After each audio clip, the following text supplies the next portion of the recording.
Students, today we are starting worksheet of chapter 1 integers. chapter 1 integers के video already uploaded है. Students की request पर हम worksheet complete कर रहे हैं और ये बहुत इजी है. अगर चैप्टर आपको समझ में आ गया तो वर्कशीट के सारे क्वेश्चंस बहुत इजी हैं. ओके, स्टार्ट करते हैं क्वेश्चन 1 से. Fill in the boxes. आपको सबसे पहला क्वेश्चन ही फिल इन द ब्लैंक्स मिला है. इसमें सारे हमें ये कंप्लीट करने हैं और बहुत सिंपल कैलकुलेशन है. इसका सारा रफ वर्क मैं यहाँ आपको करके बताती हूँ कि ये सारा रफ वर्क है. अगर आप अपनी नोटबुक में इसको नोट करना चाहते हैं तो आप इजीली नोट कर लें. कि फर्स्ट जो आपका पार्ट है ए, -216 में हमें -12 से डिवाइड करना है. तो कैसे करेंगे? -216 डिवाइडेड बाई -12. तो सबसे पहले हमने क्या फोकस किया? साइन पर. हमारे पास न्यूमरेटर और डिनोमिनेटर दोनों के पास माइनस का साइन है. तो जब माइनस के साइन से हम माइनस के साइन में डिवाइड करते हैं तो सबसे पहले साइन कैंसिल होता है. डिजिट का कैलकुलेशन हम बाद में करेंगे, पहले हम साइन पर फोकस करते हैं. माइनस से माइनस कैंसिल. कि सबसे पहला काम हमने साइन को कैलकुलेट किया. उसके बाद अब हम डिवाइड करेंगे. अब आप 12 से डिवाइड करेंगे 216 में. तो 12 का आप सबसे पहले 2 डिजिट में डिवाइड करेंगे क्योंकि 12 भी 2 डिजिट नंबर है. 12 1 ज़ा 12, 12 2 ज़ा 24. ज़्यादा हो गया. 12 1 ज़ा 12. आप इसमें से माइनस करो. 11 - 2 9 और 1 - 1 0. फिर हमने यहाँ पर 6 का यूज़ किया. 12 का डिवाइड 96 में करेंगे तो 88 टाइम्स जाएगा. 12 8 ज़ा 96. तो यहाँ पर आपके पास क्या आ गया डिवाइड करके? 80. तो यहाँ पर जब हमने चेक देखा तो -12 का डिवाइड जब -216 में करेंगे तो आपके पास आंसर आएगा 80. ओके, ये बहुत इजी है. 6 -8 -2 कैसे कैलकुलेट करेंगे? बी पार्ट को -6 +6 -8 -2. सबसे पहले जो दोनों के साइन जो बिल्कुल सेम दिख रहे हैं ना, हम पहले इसको कैलकुलेट करते हैं. तो यहाँ पर ये दोनों सेम साइन के नंबर हैं. -8 -2. दोनों माइनस को आप ऐड कर सकते हो. साइन किसका रखेंगे? माइनस का. 8 और 2 क्या हुआ? 10. दोनों को ऐड कर दिया. साइन किसका रहा? माइनस का, क्योंकि दोनों माइनस के साइन थे. ओके, अब यहाँ अपोजिट साइन हो गए. एक माइनस का हो गया, एक प्लस का हो गया. अब इसको कैलकुलेट करेंगे तो क्या होगा?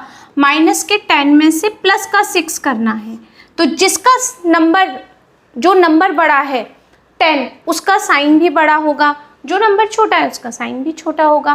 तो यानी -10 में से जब +6 जाएंगे तो माइनस का साइन तो आएगा क्योंकि 10 नंबर बड़ा है तो उसका साइन ही यूज़ होगा. और 10 में से 6 को सब्ट्रैक्ट कर देंगे तो क्या आएगा यहाँ पर? -4. तो यहाँ जो आंसर आप लिखेंगे -4. ओके, 10 का किसी भी नंबर में मल्टीप्लाई करना बहुत इजी होता है. 10 का, 100 का, 1000 का, 10,000 का. ओके, केवल 0 ही लगानी होती है. तो सबसे पहले हमने साइन को कैलकुलेट किया. Minus into minus plus. 28 का 10 में मल्टीप्लाई करेंगे तो क्या आएगा? 280. नेक्स्ट नंबर है -2 और यहाँ पर ऐसा कौन सा नंबर आना चाहिए जिसका कैलकुलेशन 8 आएगा?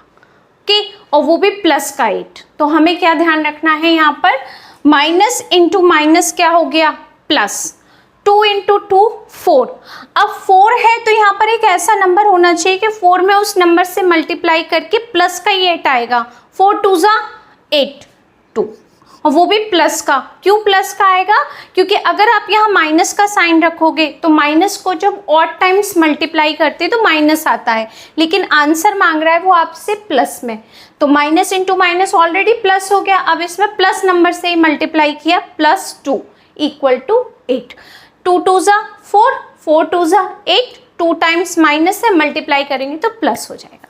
ओके, तो ये हो गया आपका डी. ई पार्ट में है 4 + डैश = -5. यहाँ क्या नंबर आना चाहिए आपके पास जो यहाँ पर -9 आ जाए? तो इस तरीके के क्वेश्चन को सॉल्व करना बहुत इजी होता है. बस थोड़ा सा हम कैलकुलेशन को फोकस करेंगे. ठीक है, कैसे करेंगे इसको? 4 प्लस, ये जगह खाली है हमारे पास, हम क्या करते हैं यहाँ पर एक कोई वेरिएबल पुट कर लेते हैं। हमारा मन है हम यहाँ पर x रख दे रहे हैं और इक्वल टू किसके है ये -5 के, यानी जो नंबर मिस हो रहा है उसको एक नाम दे दिया मिसिंग नंबर को, वो नंबर क्या है x। अब उस x की हमें वैल्यू निकालनी है कि यहाँ पर हमने कोई नंबर लिखकर उसको रफ कर दिया, अब उस नंबर का नाम क्या दें, हमने उस नंबर का नाम दे दिया x। अब ये हमारे पास इस फॉर्म में हो गया linear equation in one variable. Okay, कैसे करेंगे, ये भी 4 नंबर है, ये -5 भी नंबर है, यानी 4 भी इंटीजर है, -5 भी इंटीजर है, और ये एक वेरिएबल है। ये बिना नाम मतलब डिजिट का एक नाम हमने यहाँ रख दिया, इसको अभी हमें इसके बारे में कुछ नहीं पता, दोनों नंबर को एक पास रख दिया। ठीक है, तो हमने क्या किया x, ये -5 यहीं रहेगा, ये प्लस का 4 जब ट्रांसफ़र होगा तो किसका हो जाएगा माइनस का 4। ठीक है, माइनस के 5 तो पहले से ही फिक्स है यहाँ पर, लेकिन जब प्लस का 4 ट्रांसफ़र होगा तो किसका हो गया माइनस का 4 हो गया। अब दोनों के साइन माइनस के हैं तो क्या हो जाएगा प्लस, साइन किसका आएगा माइनस का, यानी माइनस का 9। तो ये जो मिसिंग नंबर है उसकी वैल्यू क्या है -9, तो हम इस मिसिंग नंबर की जगह क्या रखेंगे -9। अब -9 में से प्लस का 4 करो, आपको पता है ना -5 ही आएगा। Okay, next additive inverse of 0 is, यानी इसका 0 का एडिटिव इनवर्स क्या होगा 0 ही होगा, क्योंकि 0 का तो आप कुछ भी कर लो आंसर 0 ही देता है, सबसे इजी आंसर होता है कैलकुलेशन के लिए 0। ओके, अब यहाँ पर ऐसा क्या नंबर होगा जिसमें हम किसी नंबर से डिवाइड करेंगे तो आंसर 0 आएगा। तो 0 में आप किसी भी नंबर से डिवाइड करो, किसी भी नंबर से आपको आंसर 0 ही मिलेगा। 0 में हम किसी भी नंबर से एनी नंबर इससे मल्टीप्लाई करेंगे तब भी 0 मिलेगा, लेकिन अगर हम 0 में किसी नंबर को ऐड करेंगे सब्ट्रैक्ट करेंगे तो हमें वो नंबर मिलेगा। कि सिर्फ 0 की कैलकुलेशन डिवाइड और मल्टीप्लाई में ऐसी होती है कि हमें वापस 0 ही मिलता है। तो यहाँ पर भी हमें यही मिलेगा कि अगर g में हम 0 में डिवाइड करेंगे -61 से तो हमें 0 ही मिलेगा। ठीक, अब यहाँ हम देखते हैं कुछ इस फॉर्म में हमें कैलकुलेशन दी हुई है 30 × -28, फिर बीच में प्लस लगा दिया, फिर 30 में 4 से मल्टीप्लाई कर दिया, अब इक्वल टू यहाँ पर एक स्पेस रख दी यानी कि ब्लैंक, और मल्टीप्लाई का साइन लगा के -28 + 4 कर दिया। यहाँ पर वो कौन सा नंबर है जो इससे मल्टीप्लाई करने पर ये पार्ट और ये पार्ट इक्वल होगा, आपको ये बताना है। तो आप देखो h पार्ट में हमारे पास जो बीच में प्लस आ रहा है ना, वो इसको 2 पार्ट में डिवाइड कर रहा है, एक पार्ट ये हो गया, एक पार्ट ये हो गया। इसमें ऐसा कौन सा नंबर है जो कॉमन लिया जा सकता है, जो दोनों टर्म के पास है, प्लस के इधर भी है और प्लस के इधर भी है, कौन सा नंबर है ऐसा 30 जो हमारे पास दोनों के पास है। अगर हम 30 को यहाँ लिख दें तो आपके पास यही नंबर तो आएगा, 30 दोनों में से कॉमन ले लिया तो -28 और +4। अब आप 30 का मल्टीप्लाई करो, 30 × -28 प्लस का साइन 30 × 4 इक्वल हो गया लेफ्ट साइड किसके राइट साइड के। ओके, नेक्स्ट नंबर है -8 is less than -3 by.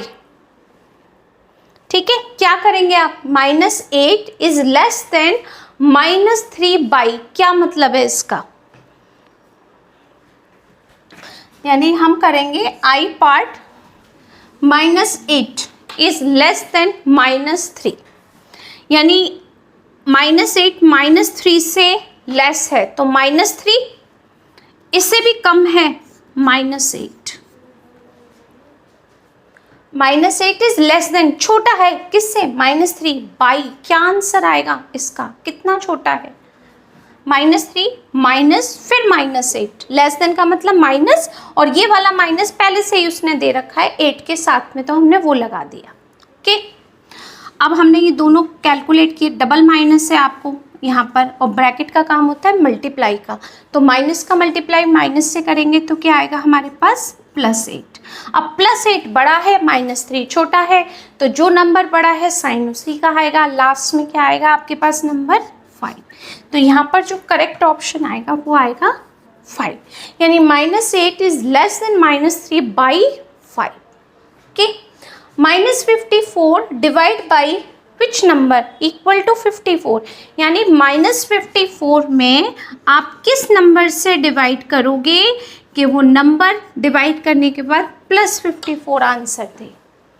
Digit वही रहेगी 54 54, केवल माइनस हट जाएगा। तो क्या करेंगे, 1 का डिवाइड अगर हम 54 में करेंगे तो 54 ही मिलेगा, 0 का नहीं कर देना क्योंकि 0 से 0 ही मिलेगा हमें, ठीक है। तो 1 का डिवाइड अगर हम 54 में करेंगे तो 54 मिलेगा, और अगर -1 से करेंगे तो माइनस से माइनस कैंसिल हो जाएगा और आपको +54 मिलेगा। तो यहाँ पर आंसर क्या आ जाएगा, यहाँ पर -1। ओके, सेम जो हमने आई पार्ट में किया था सेम आपको यहाँ मिलेगा के पार्ट में। -2 × 2, -5 × 2 इंटू -4। अब यही सेम नंबर राइट साइड में भी है आपके पास में। कौन सा नंबर मिसिंग आ रहा है, 5 मिल गया, 4 मिल गया, क्या रह गया आपके पास, 2। डिजिट यही है लेकिन उसको अलग अलग पैटर्न में लिख दिया। पहले इन दोनों को कैपिटल ब्रैकेट में रखा, -4 से मल्टीप्लाई किया, फिर ये दोनों को मल्टीप्लाई में रखा और -5 से मल्टीप्लाई कर दिया। ओके, अब यहाँ पर आपके पास 3 टाइम्स माइनस है, minus capital bracket minus small bracket -87। Minus को जब 3 टाइम्स, यानी 3 कैसा नंबर है, ऑड नंबर, जब माइनस को हम ऑड टाइम्स मल्टीप्लाई करते हैं ना तो हमें हमेशा माइनस मिलता है, और माइनस को अगर हम इवन टाइम्स मल्टीप्लाई करते हैं तो हमें हमेशा प्लस मिलता है। तो minus into minus plus, plus into minus minus. तो हम बार बार ऐसा क्यों करें, हम एक छोटा सा फॉर्मूला याद रखते हैं, माइनस ऑड टाइम्स मल्टीप्लाई करेंगे माइनस देगा, और माइनस को इवन टाइम्स मल्टीप्लाई करेंगे तो हमें प्लस मिलेगा। सिंपल थ्योरी, और 87 का 87 आ गया। Okay, last part, minus minus minus minus, सबके बीच में मल्टीप्लाई का साइन है। तो सबसे पहले माइनस को कैलकुलेट करते हैं, 4 टाइम्स माइनस, इसका मतलब माइनस इवन टाइम्स है, तो ध्यान रखेंगे क्या मिलेगा आपको, प्लस। 7 8 ज़ा 56, ओके, 7 8 ज़ा 56, और 56 में 9 से मल्टीप्लाई करूँ, 9 6 ज़ा 54, और 9 5 ज़ा 45 में 4 + 5 प्लस करूँ 50, और 10 से मल्टीप्लाई करने के बाद 0, 5040 आंसर। यानी 4 डिजिट का जब आप मल्टीप्लाई करते हैं तो आपको क्या मिलेगा, 5040। ओके, आई होप कि आपको फर्स्ट क्वेश्चन का ये जो कैलकुलेशन था वो पूरा क्लियर हो गया होगा। अब नेक्स्ट करते हैं। Okay, next question 2, right true और फॉल्स। हमें यहाँ पर ये सारे जितने भी क्वेश्चंस दिए हैं इसमें से ट्रू और फॉल्स हमें बताना है। तो फर्स्ट पार्ट में है, all natural numbers are whole numbers. Correct, जितनी भी नेचुरल नंबर्स होते हैं ना वो होल नंबर्स भी होते हैं। क्यों? क्योंकि नेचुरल नंबर्स आप 1 2 3 4 स्टार्ट करते हैं और वो होल नंबर्स हो सकते हैं, क्योंकि सारे नेचुरल नंबर्स को हम होल नंबर कह सकते हैं और होल नंबर्स को हम करेक्ट। ओके, तो हम यहाँ पर क्या बताएंगे, answer true. All whole numbers are integers, all whole numbers are integer. जितने भी नंबर्स होते हैं ना नंबर लाइन पर वो सारे इंटीजर्स ही होते हैं।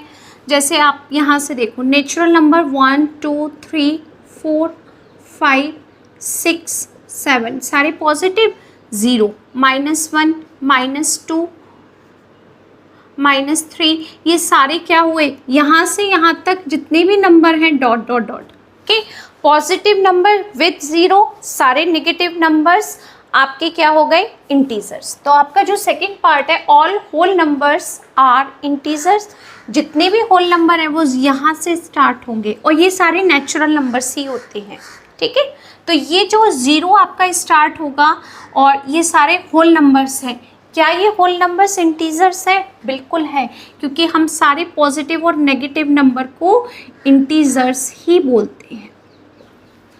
ठीक है, जब सारे पॉजिटिव और नेगेटिव नंबर्स आपके इंटीजर्स हैं तो उसमें से हमने सारे पॉजिटिव नंबर विथ ज़ीरो के साथ जब कैलकुलेट किए तो ये सारे नंबर्स क्या होंगे, होल नंबर्स होंगे। तो सारे होल नंबर्स इंटीजर्स पॉसिबल है, yes true. Okay, sum of two negative integers is always a negative integers, yes. Okay, कैसे, यहाँ पर एक एग्जांपल लेते हैं। उसने कहा है कि अगर दो नेगेटिव इंटीजर्स को आप प्लस करोगे तो क्या उसका कैलकुलेशन नेगेटिव इंटीजर ही होगा, बिल्कुल होगा। इसका एक एग्जांपल लेके बताओ आपको, यहीं पर बता देते हैं। -2 एक नेगेटिव इंटीजर, ओके, प्लस का साइन लगाया, इसमें हमने -3 को ऐड किया, जो उसने कहा है वही किया। सम, बीच में प्लस का sign, of two negative integers, two negative integers ले लिए। क्या इसका जब हम सम करते हैं तो नेगेटिव इंटीजर मिलेगा, बिल्कुल मिलेगा। -2 प्लस इंटू माइनस -3, आप इन दोनों को प्लस करो, साइन माइनस का आएगा -5। टू नेगेटिव इंटीजर्स, कोई से भी टू नेगेटिव इंटीजर्स ले लीजिए और उनका जब आप ऐड करोगे बीच में साइन प्लस का होना चाहिए, क्यों, क्योंकि वो यहाँ पर आपको सम बोल रहा है, ठीक है। जब टू नेगेटिव इंटीजर्स का सम करेंगे तो हमेशा आपको नेगेटिव नंबर ही मिलेगा, ओके। तो इसका मतलब क्या होगा, ये भी आपके पास क्या हो जाएगा, ट्रू ही होगा, third part. Okay, next part पे आते हैं। Product of two negative integer is always a positive integer, correct. Okay, -2 और इसी का एग्जाम्पल लेते हैं। अब इसका प्रोडक्ट करते हैं। प्रोडक्ट का मतलब मल्टीप्लाई करना, तो हमेशा पॉजिटिव मिलेगा, क्यों, क्योंकि टू जो नेगेटिव इंटीजर होंगे उसमें जब हम माइनस इंटू माइनस का मल्टीप्लाई करेंगे तो हमेशा हमको प्लस ही मिलता है। 2 3 6, तो हमेशा पॉजिटिव नंबर मिलेगा, ओके। तो ये एग्जाम्पल भी करेक्ट है हमारा, इसका मतलब ये जो स्टेटमेंट है वो ट्रू है, ओके। नेक्स्ट नंबर है sum of a negative number, okay, and a positive number is always a positive number.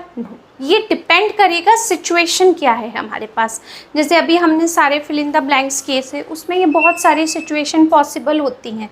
वो क्या कह रहा है आपसे, sum of a negative number and a positive number. एक नंबर नेगेटिव है कि हमने यहाँ लिया एक नंबर, सॉरी इसको मैं और थोड़ा सा यहाँ से क्लीन कर देती हूँ।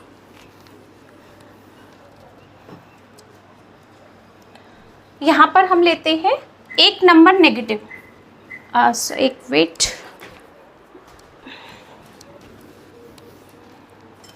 एक नंबर लिया हमने नेगेटिव, फिर उसने कहा सम, हमने प्लस का साइन लगाया, प्लस, फिर उसने कहा एक पॉजिटिव नंबर, एक पॉजिटिव नंबर ले लिया हमने 5 is always a positive number, क्या हमेशा प्लस ही मिलेगा। तो यहाँ पर ये कंडीशन फॉलो हो रही है कि हमारा आंसर आ गया +3, तो ये ट्रू है। बट उसने इंटीजर्स की बात कही है।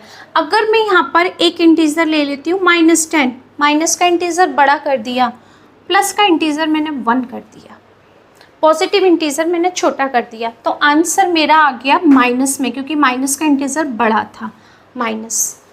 तो क्या ये सिचुएशन हमेशा करेक्ट होगी, उसने पूछा है, क्या हमेशा पॉजिटिव नंबर मिलेगा, नहीं, ये डिपेंड करता है सिचुएशन क्या है। तो ये जो आपका आंसर होगा ई का, वो होगा फॉल्स, ठीक है, क्योंकि कई बार हमें पॉजिटिव नंबर भी मिल सकता है और कई बार हमें नेगेटिव इंटीजर्स भी मिल सकता है, ये हमारी सिचुएशन पर डिपेंड करेगा, ओके। ट्रू फॉल्स ये हो गया। अब आता है F part. For any integer, किसी भी इंटीजर में, अगर हम एक इंटीजर बोला है उसने, अगर हम ए में 0 से डिवाइड करते हैं और 0 में ए से डिवाइड करते हैं तो क्या हमेशा आंसर 0 ही आएगा, फॉल्स। अब आप कहोगे कैसे मैम, बात एक ही है, नहीं, बात एक नहीं होती है, ये हमें यहाँ पर ध्यान रखना है। क्यों नहीं होती वो देखते हैं, ठीक है। उसने कहा है ए एक इंटीजर है, इंटीजर का मतलब 1 से लेकर के जितने भी नंबर आप ले सकते हो, प्लस और माइनस में वो इंटीजर होते हैं। तो हमने एक इंटीजर को मान लिया 5 में जब आप 0 से डिवाइड करोगे तो आएगा नॉट डिफाइंड नंबर, इसको हम हमेशा लिखते हैं नॉट डिफाइंड, ज़ीरो का किसी भी नंबर में डिवाइड पॉसिबल ही नहीं है। क्या आपने कभी ज़ीरो की टेबल पढ़ी है? नहीं पढ़ी। तो हम ज़ीरो का किसी भी नंबर में डिवाइड करते हैं, किसी भी नंबर में, अब वो नेगेटिव हो या पॉजिटिव हो, या आप सीधी सी लैंग्वेज में कह सकते हो इंटीजर हो, क्योंकि उसने ए को इंटीजर ही बोला है।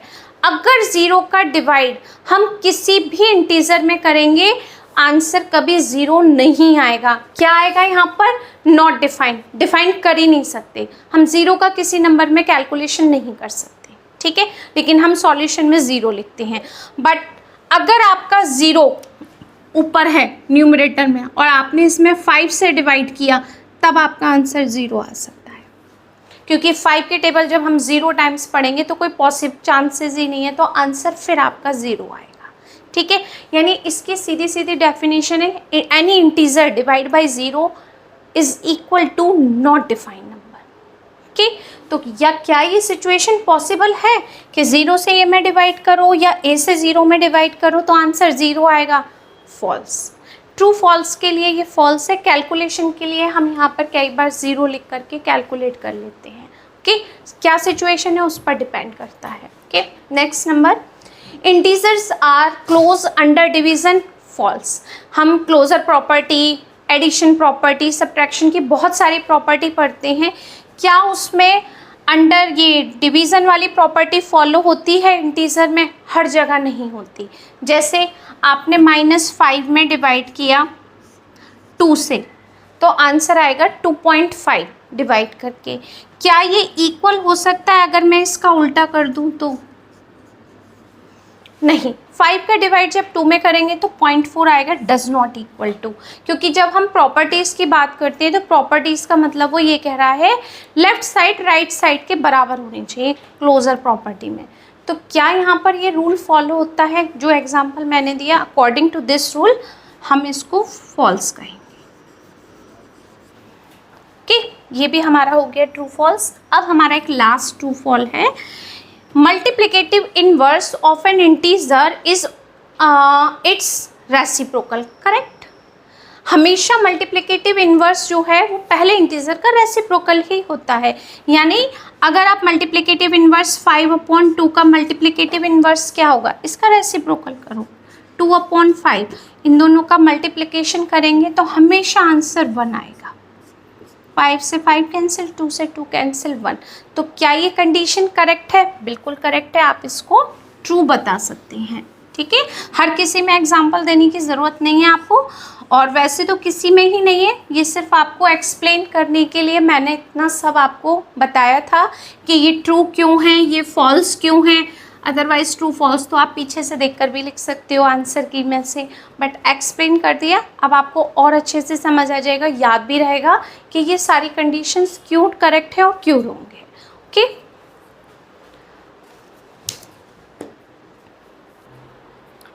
Next question number 3, determine the integer first part A whose product with -7 is 154। इसमें 4 पार्ट्स दिए, कोई भी एक पार्ट आपसे वो डिस्कस कर सकते हैं एग्जाम में। किस तरीके से करेंगे? डिटरमाइन द इंटीजर, और इसमें कोई भी एक पार्ट आपको दे दिया जाएगा। वो क्या कह रहा है आपसे कि -7 में आपने किस इंटीजर से मल्टीप्लाई किया? प्रोडक्ट का मतलब multiply, whose product with -7 is 154। यानी हमने -7 में ऐसे किस इंटीजर से मल्टीप्लाई किया कि वो आंसर आपको दे रहा है 154, ओके। तो हम यहाँ 4 पार्ट्स मैंने एक साथ लिख लिए। अब आपको इसका सॉल्यूशन करती हूँ मैं। फर्स्ट पार्ट के लिए है ए,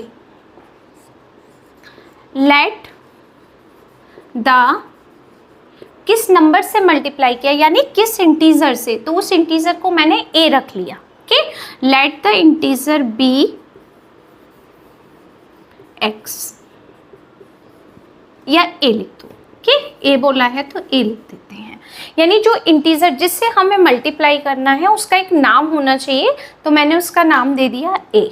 अब आपके पास ये नंबर है -7, इसमें मल्टीप्लाई किया हमने ए से। किस इंटीजर से मल्टीप्लाई किया? ए से। किसके इक्वल आना चाहिए? 154 के इक्वल आना चाहिए, ठीक है। -7 का मल्टीप्लाई हो रहा है a में, तो अगर मुझे a की वैल्यू कैलकुलेट करनी है तो -7 से डिवाइड होगा। क्यों?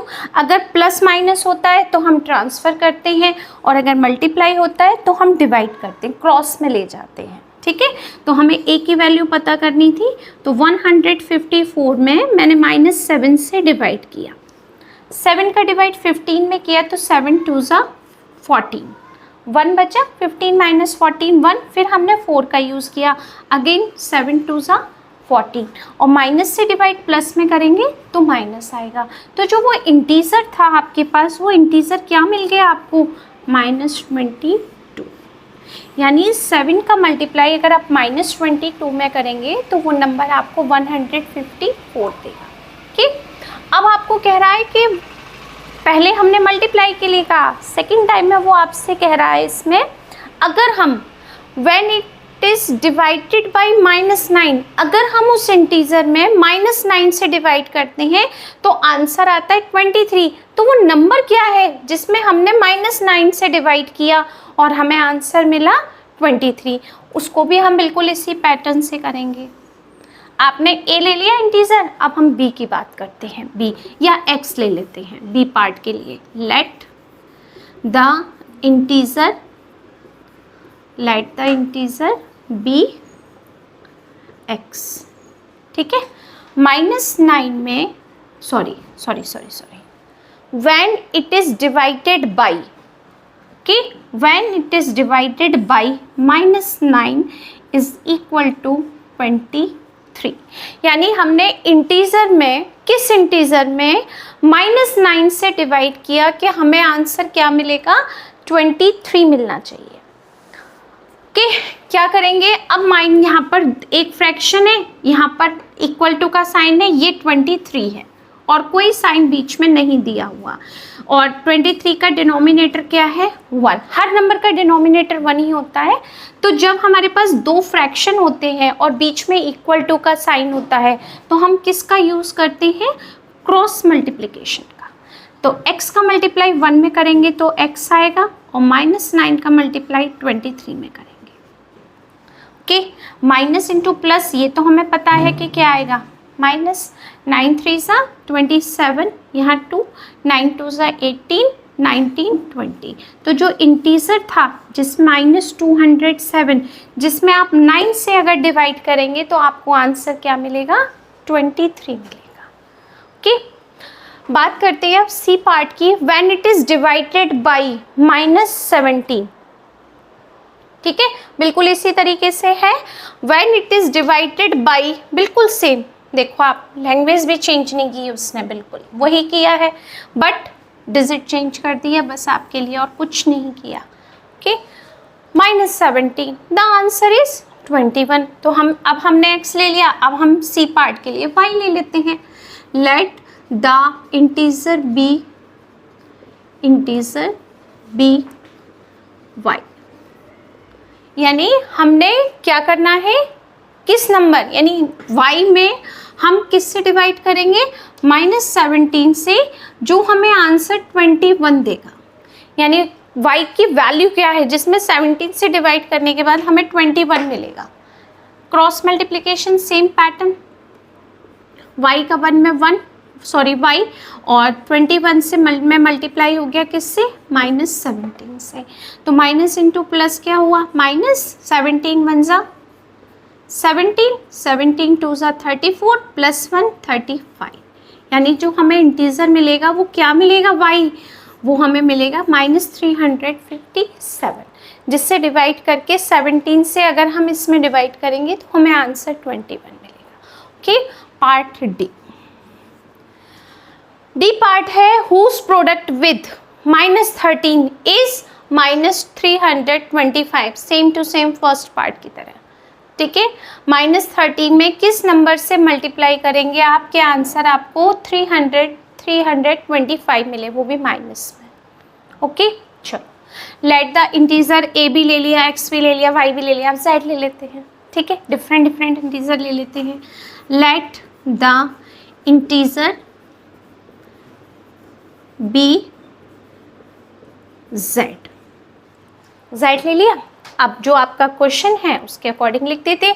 थोड़ी सी लैंग्वेज हम ये भी लिख सकते हैं, अकॉर्डिंग टू क्वेश्चन। अगर आप लिखना चाहें हर पार्ट में ये लिख सकते हैं, according ATQ, according to question. इसका मतलब ये होता है।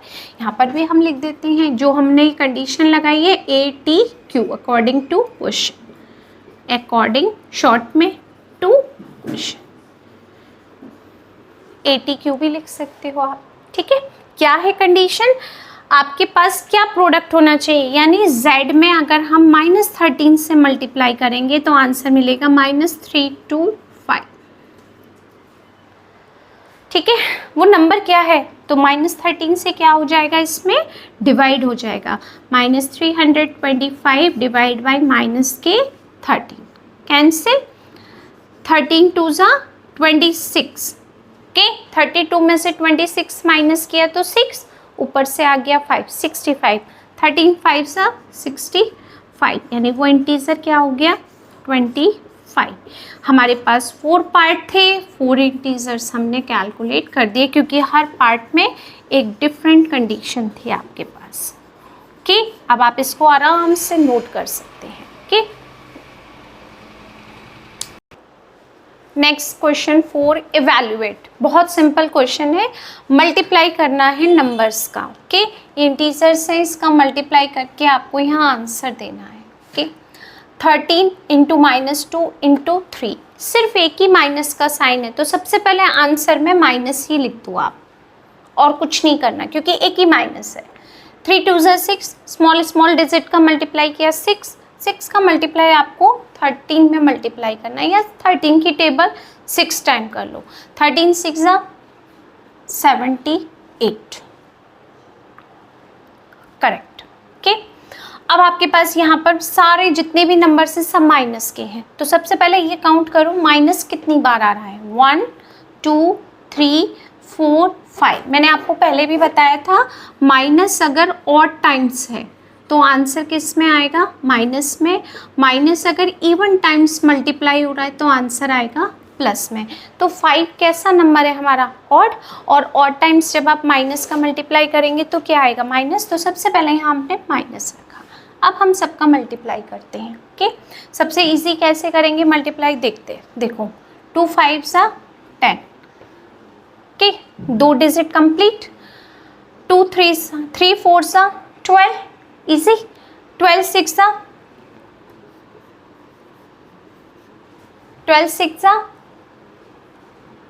72, ओके, और 72 का 10 में मल्टीप्लाई करोगे तो बहुत इजी हो जाता है, 720। कितना इजी हो गया।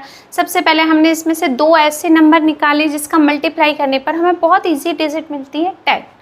3 4 ज़ा 2 5 ज़ा 10 कर दिया, उसके बाद 3 4 ज़ा 12, 12 की टेबल सबको आती है, 12 6 ज़ा 72, ओके, 720 मल्टीप्लाई हो गया। अब यहाँ पर हमारे पास डिवाइड है, कैसे डिवाइड आपको सिखाया था, 576 में -4 से डिवाइड करना है, तो माइनस से माइनस कैंसिल हो गया, और आप 5 4 से डिवाइड करके रफ में भी देख सकते हो, और आपको अगर डिवाइड आता है तो सिंपल भी कर सकते हो। 4 1 ज़ा 4, 1 आ गया, 4 4 ज़ा 16, 1, फिर 6 लिया, 4 4 ज़ा 16, ओके, कितनी बार डिवाइड हो गया, 144 टाइम्स। तो ये आपके 3 जो थे ये हो गए आपके आंसर। ओके,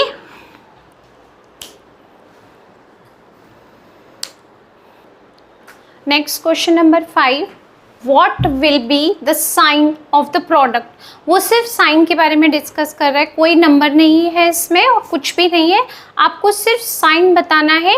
सिचुएशन क्या दे रहा है, if we multiply 15 negative integer, अगर हम 15 नेगेटिव इंटीजर्स को मल्टीप्लाई करें एंड 7 पॉजिटिव इंटीजर को मल्टीप्लाई करें, साइन किसका आएगा, नंबर नहीं आपको कैलकुलेट करने, क्योंकि उसने कह दिया यहाँ पर what will be the sign, sign क्या आएगा आपका।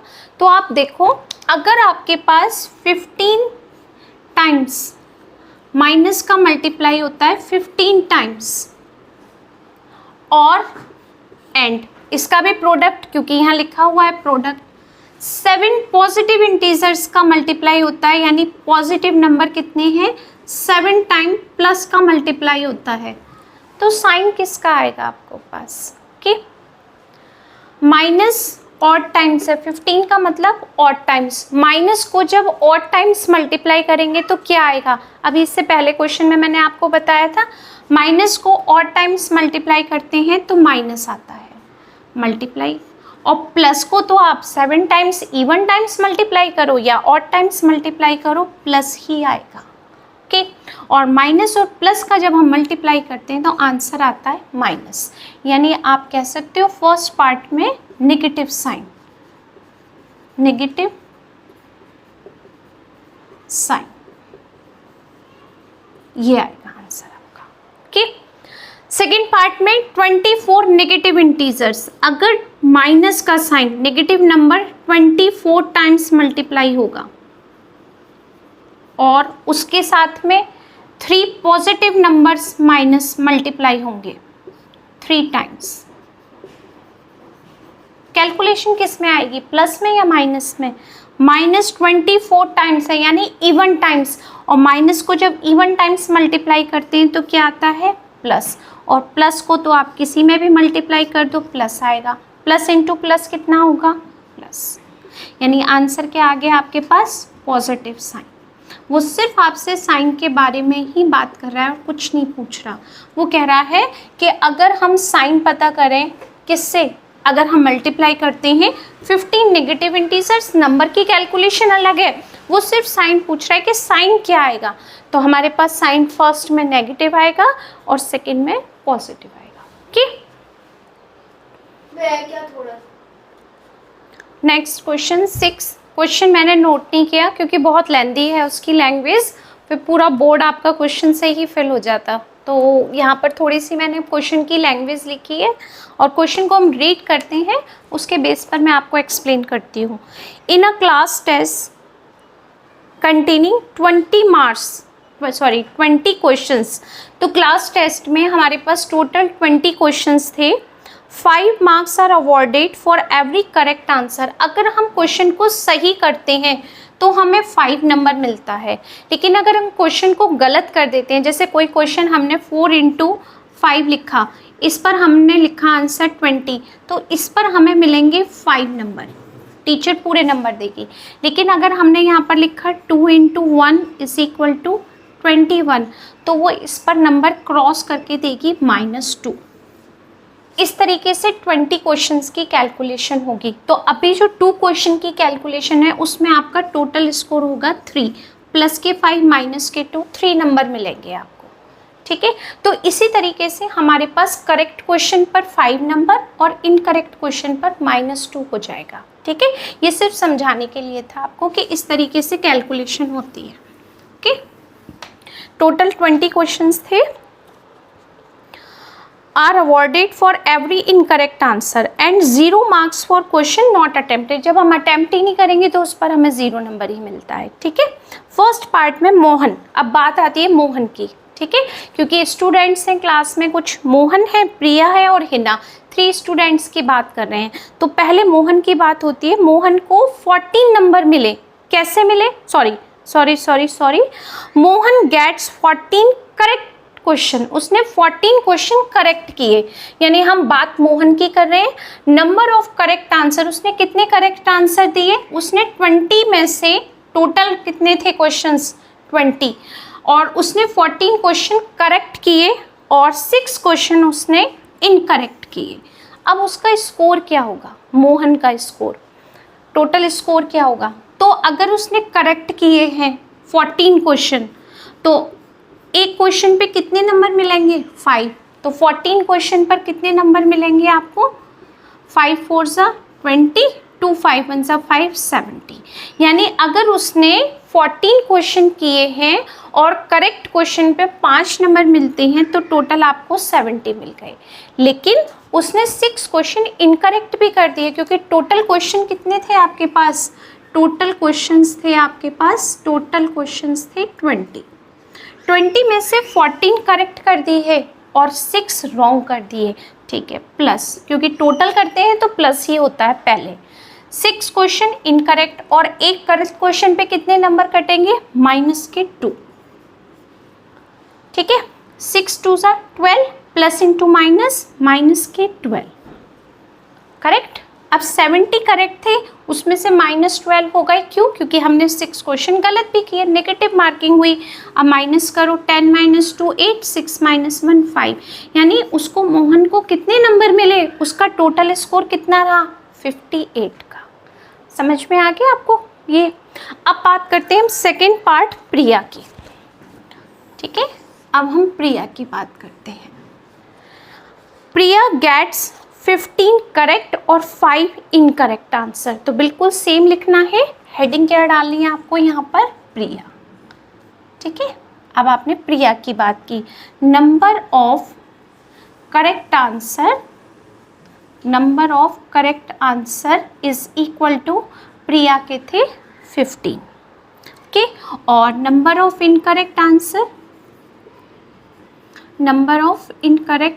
आंसर इज इक्वल टू 5, यानी प्रिया ने 15 क्वेश्चन करेक्ट किए तो 5 इनकरेक्ट कर दिए। अब इसको कितने नंबर मिले, इसका टोटल स्कोर क्या होगा आपके पास में, देखो 15 करेक्ट थे, हर क्वेश्चन पे कितने नंबर मिलेंगे, करेक्ट पर 5, 15 5 75।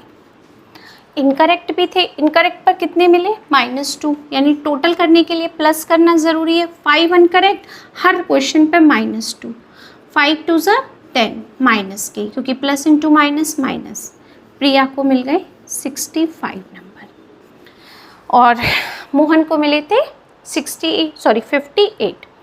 अब एक स्टूडेंट और है हिना को बताना है कि हिना के कितने थे, सी पार्ट में Hina. Number of correct questions, number of correct answer और नंबर ऑफ इनकरेक्ट आंसर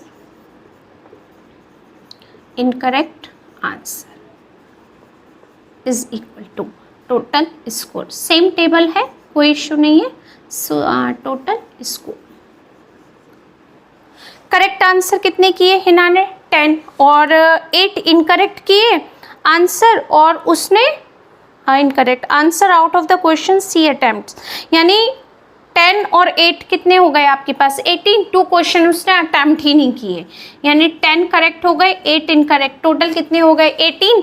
तो 20 में से उसने 18 क्वेश्चन सॉल्यूशन मिला, यानी जिसमें से 18 क्वेश्चन अटैम्प्ट किए। चेकिंग के बाद पता चला 10 करेक्ट है, 8 इनकरेक्ट है और 2 उसने किए ही नहीं, सॉल्व ही नहीं किए, तो वो तो 0 हो गया आपके पास। ठीक है, करेक्ट थे तो आपको 10 × 5 मिला, और इनकरेक्ट थे तो 8 × -2, यानी 50 - 16 कितना आ गया, 8 2 16, 10 - 6 4 और 4 - 1 3, हिना को 34 नंबर मिले। ओके, आप बिल्कुल इसी तरीके से अपनी कॉपी में इसको नोट कर सकते हैं आराम से।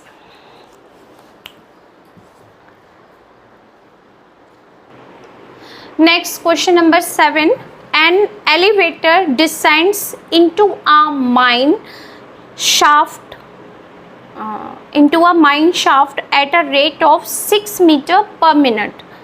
If the descendant starts from the ground level, how long will it take to reach 240 meters? यानी वो कितने टाइम में कवर करता है। यहाँ पर हमने बहुत शॉर्ट लैंग्वेज लिखी है। एलिवेटर की स्पीड क्या है, क्लियर लिखा हुआ है इसमें, 6 मीटर पर मिनट की स्पीड से एलिवेटर चलता है। कि एलिवेटर देखा है ना, मॉल में होता है जिस पर हम खड़े होकर ऊपर की तरफ जाते हैं, वो एलिवेटर। के तो इसी तरीके का एलिवेटर आपको मैं एग्जांपल दे सकती हूँ कि यहाँ पर यही हम यूज़ कर रहे हैं। या लिफ्ट आप अपने माइंड में रख लो, लिफ्ट को ले लिया, ठीक है, तो उसकी स्पीड ये है। कितनी डिस्टेंस कवर किया उसने, 240 मीटर का डिस्टेंस कवर कर दिया। 240 मीटर का डिस्टेंस उसने कवर कर दिया एलिवेटर ने। कितना टाइम लगाया उसने डिस्टेंस कवर करने में, तो टाइम की डेफिनेशन क्या होती है, टाइम की डेफिनेशन होती है डिस्टेंस अपॉन स्पीड। तो टाइम कवर करने, टाइम का फॉर्मूला हम लगा सकते हैं यहाँ पर, टाइम टाइम का फॉर्मूला है, करेक्ट सही लिख रहे थे, डिस्टेंस अपॉन स्पीड। ये फॉर्मूला होता है किसका, टाइम का, तो इसीलिए कैलकुलेशन हो जाती है। डिस्टेंस कितनी है हमारी 240 मीटर लिख देते हैं, और यहाँ पर स्पीड है हमारी 6 मीटर पर मिनट। ये जो डिवाइड का साइन होता है ना, इसका मतलब होता है ये अपॉन में है। कोई चीज़ अगर अपॉन में है, जैसे मैं यहाँ पर लिखती हूँ 1 2/3, तो इसका मतलब होता है 3 का ऊपर जाना, 2/3 का रेसिप्रोकल हो जाना। बिल्कुल सेम यही करेंगे, मिनट का रेसिप्रोकल हो जाएगा, ये ऊपर चला जाएगा। मीटर से मीटर कैंसिल, 6 की टेबल से कट करो, 6 4 जा 24 और 0 यानी 40, और हमने इसको ऊपर लिया क्योंकि ये डिवाइड में था मिनट, तो आपके पास आ गया टाइम। यानी कितने टाइम में उसने इतनी स्पीड, इतनी डिस्टेंस कवर की, 40 मिनट में उसने ये डिस्टेंस कवर की। ओके, ये नहीं लिखना है, ये बस एग्जाम्पल था आपको समझाने के लिए। ओके,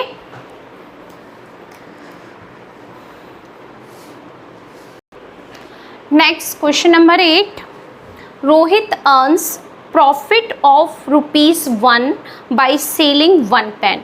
रोहित ने 1 पेन को सेल किया और उसको उस पर ₹1 का प्रॉफिट हो गया। जैसे कि आपके पास कोई पेन है, हमने ₹3 का परचेज़ किया और उसको ₹4 में सेल कर दिया, तो हमें ₹1 का प्रॉफिट हुआ। क्यों?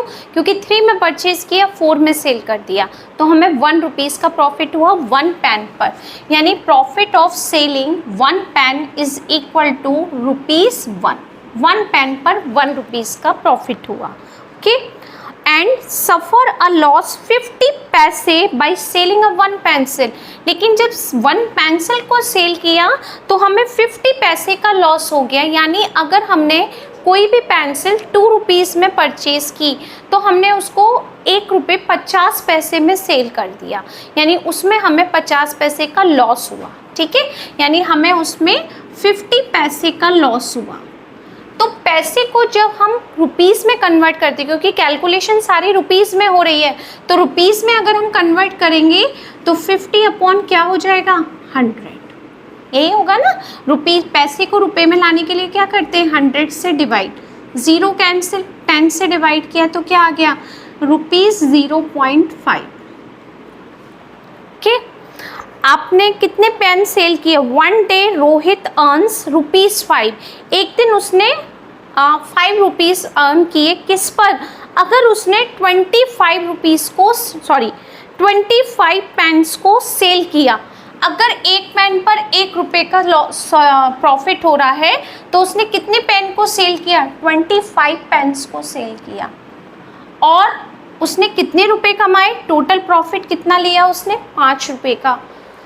क्वेश्चन पूछ रहा है how many pencil did he sell. अगर उसने ₹5 कमाए हैं तो उसने अगर ₹1 एक पेंसिल पर कमाया है, उसने 25 पेंसिल को सेल किया, और उसी कंडीशन में हमने उसी दिन 0.5 यानी 50 पैसे का लॉस लिया एक पेंसिल पर, तो ₹5 हमने तब कमाए जब हमने पेन और पेंसिल दोनों को सेल किया। तो एक पर प्रॉफिट हो रहा है तो एक पर लॉस हो रहा है।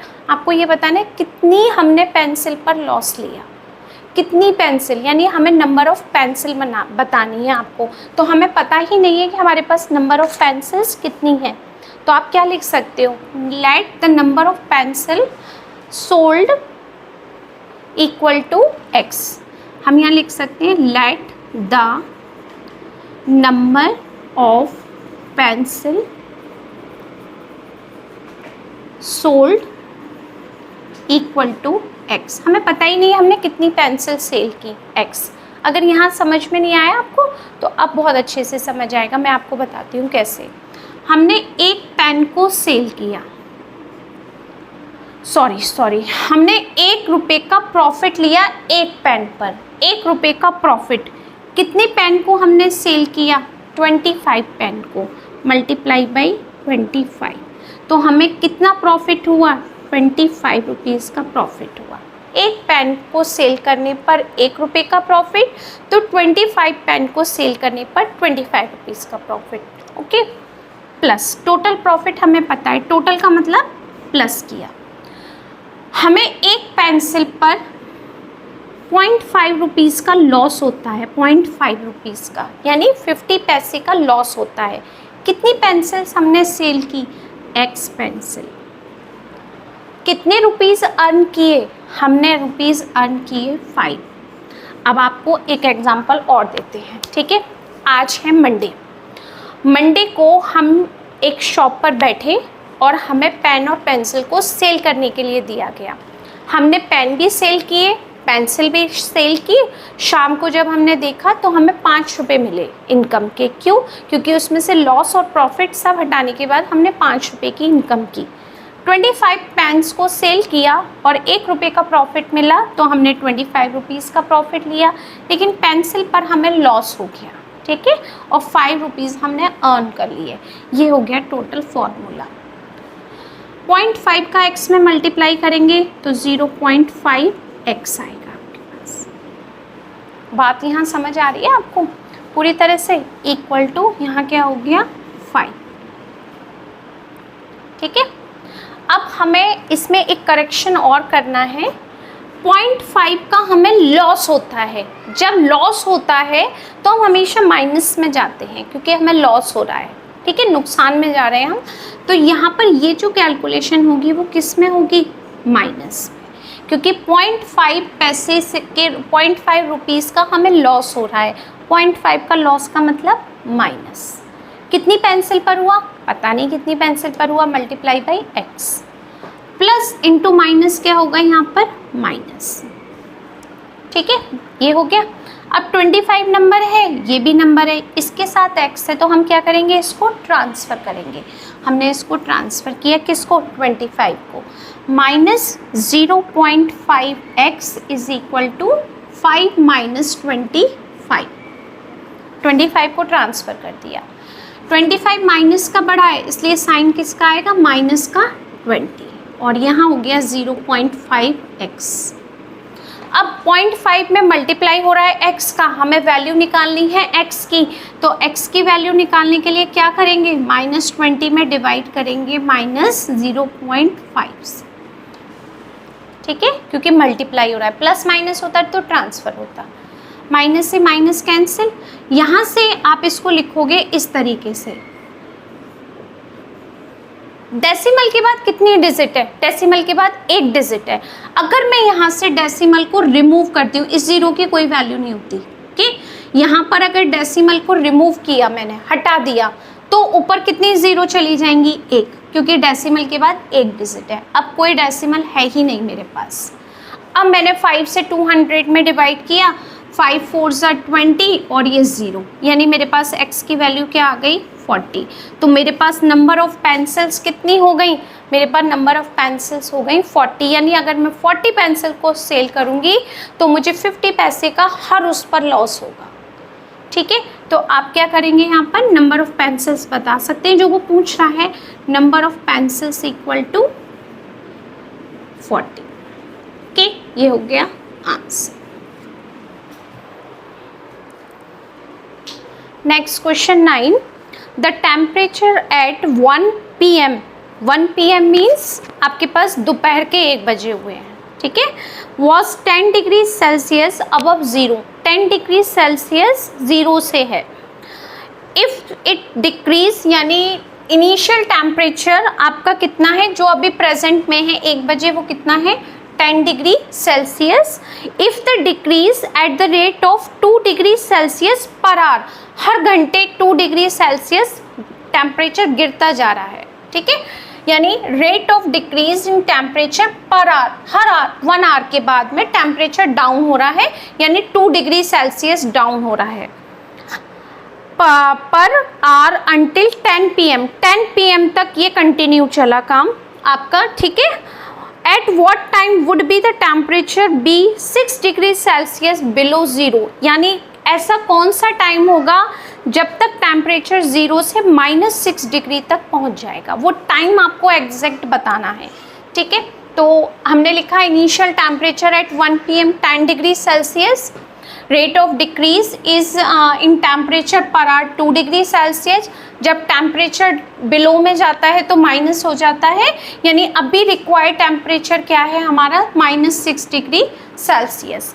तो चेंज टेम्परेचर कितना हुआ, पहले कितना था 10 डिग्री सेल्सियस, डाउन हो रहा है टेम्परेचर यानी डिक्रीज हो रहा है तो माइनस में हो रहा है। अभी प्रेजेंट में कितना है रिक्वायर्ड टेम्परेचर -6 डिग्री सेल्सियस, यानी अभी हमारा 10 है, हमें डिक्रीज होता जा रहा है, पर आवर डिक्रीज हो रहा है, तो यानी माइनस में चलेंगे, कहाँ तक पहुँच गया -6 तक पहुँच गया, ठीक है। डाउन होता जा रहा है तो डाउन के लिए माइनस, और इंक्रीज होता तो plus, minus into minus plus, तो 10 degree Celsius plus 6 degree Celsius कितना हो गया आपके पास 16 डिग्री सेल्सियस।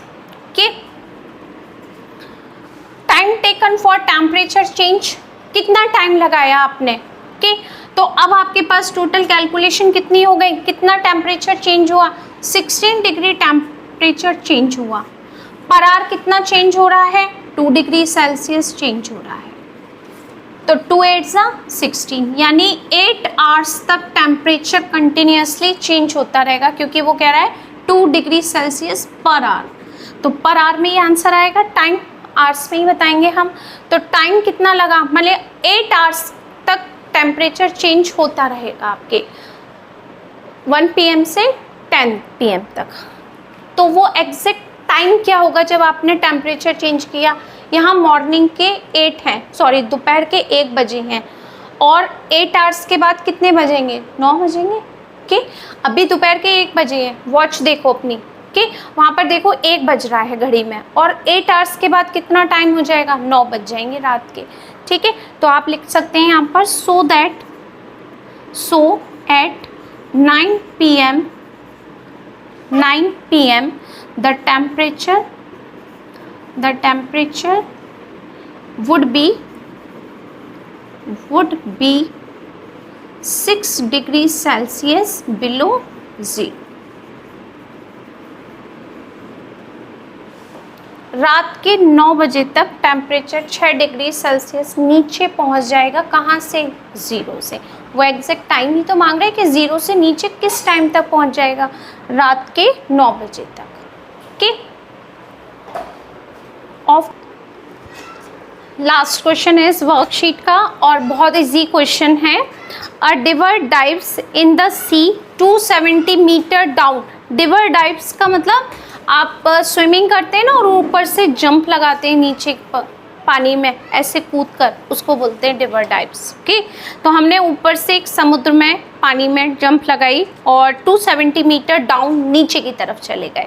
ओके, तो डिस्टेंस हमने कितनी डिस्टेंस कवर की, हमने 270 मीटर की डिस्टेंस कवर कर ली, क्योंकि हम अंदर तक चले गए। ओके, वो डिस्टेंस ही होती है। If the speed of the diver is 3 metre per second, मतलब हमारी स्पीड इतनी थी कि 1 सेकेंड में हमने 3 मीटर की स्पीड कवर कर ली, मतलब 1 सेकेंड में हमने 3 मीटर की डिस्टेंस कवर कर ली 1 सेकेंड में, कि कितना छोटा होता है 1 सेकेंड, उसमें भी हमने 3 मीटर की डिस्टेंस कवर कर ली। तो 270 मीटर अगर हमने डिस्टेंस कवर की तो हमने कितना टाइम लिया, कितने टाइम में हमने कवर कर दी पूरी डिस्टेंस, आपको बताना है। ठीक है, तो टाइम का मतलब होता है डिस्टेंस अपॉन स्पीड, फॉर्मूला होता है डिस्टेंस अपॉन स्पीड। ये मैं पहले भी क्वेश्चन में बता चुकी हूँ आपको।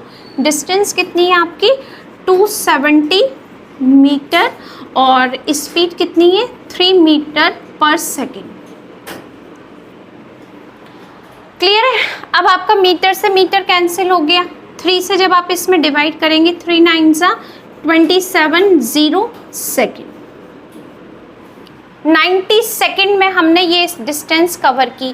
पॉसिबल है कि आपका ये आंसर नहीं आ रहा होगा, ओके, आई थिंक ये भी आ सकता है और नहीं भी आ सकता है, चेक कर लेते हैं एक बार। ओके, ये भी आंसर करेक्ट है, बट उसमें आपको 1 मिनट 30 सेकेंड दे रहा है, तो हम वो भी बता रहे हैं आपको कैसे करेंगे। 90 सेकेंड में हम इसको लिख सकते हैं 60 मिनट 60 प्लस 30 सेकेंड, हमने इसको इस तरीके से ब्रेक कर दिया 90 को। क्यों किया? क्योंकि 60 सेकेंड, 1 मिनट में कितने होते हैं? 60 सेकेंड होते हैं। तो अगर हम 60 सेकेंड को कैलकुलेट करें तो हम उसको 1 मिनट लिख सकते हैं, यानी 60 + 30, तो 60 सेकेंड, फिर से लिख देते हैं 60 सेकेंड, 90 सेकेंड को हमने इस तरीके से तोड़ा, 60 सेकेंड + 30 सेकेंड, इस तरीके से हमने 2 पार्ट में लिख दिया। 60 सेकेंड को हम 1 मिनट बोल सकते हैं, 1 मिनट में 60 सेकेंड, 1 आवर में 60 मिनट, इस तरीके से। तो हमने यहाँ लिख दिया 1 मिनट में 60 सेकेंड होते हैं और 30 सेकेंड को हम लिख नहीं सकते, तो 1 मिनट 30 सेकेंड हम इस तरीके से आंसर दे सकते हैं। यानी 270 मीटर की जो डिस्टेंस थी हमने 1 मिनट 30 सेकेंड में पूरी कर दी जब हम उसमें पानी में जाते हैं नीचे। ओके, तो ये आपकी वर्कशीट कंप्लीट, और आई होप कि ये वर्कशीट आपको पूरी क्लियर हो गई होगी। और अगर किसी भी क्वेश्चन में आपको कोई भी प्रॉब्लम है तो आप कमेंट में मुझसे पूछ सकते हैं, मैं आपको कोशिश करूँगी वहाँ पर एक्सप्लेन करने की। Okay, thank you so much. ये आप नोट कर लीजिए।